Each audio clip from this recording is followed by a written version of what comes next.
The Commission's findings confirm widespread reporting on atrocity crimes committed in Ukraine, and after the United States determined in February that Russia had committed crimes against humanity.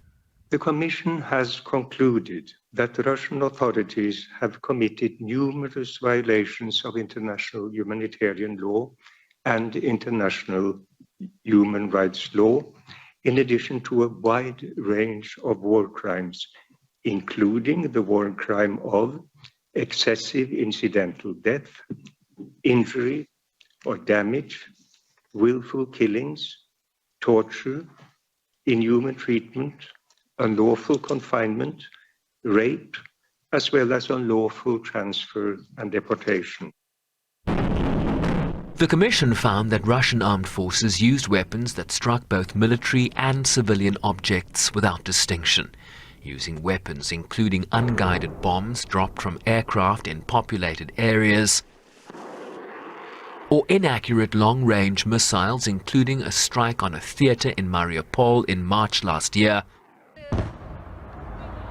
and an attack on a train station in Kramatorsk in April 2022, killing 59 people, or the attack on a shopping mall in Kremenchuk that killed 21 in June of the same year. The Commission has concluded that Russian armed forces have committed indiscriminate and disproportionate attacks, which are violations of international humanitarian law.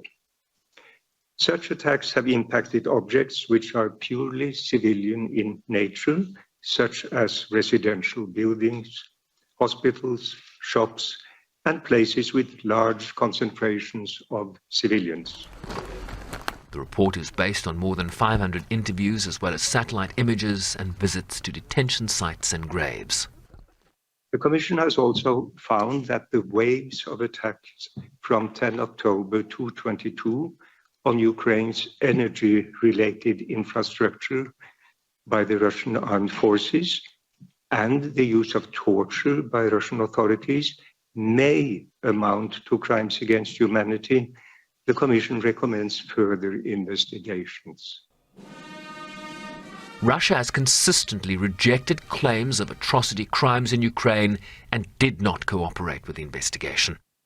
The Commission's findings come as the prosecutor to the International Criminal Court in The Hague is due to open 2 war crimes cases tied to Russia's invasion and is expected to seek warrants for individuals involved in the alleged abduction of Ukrainian children and the targeting of civilian infrastructure.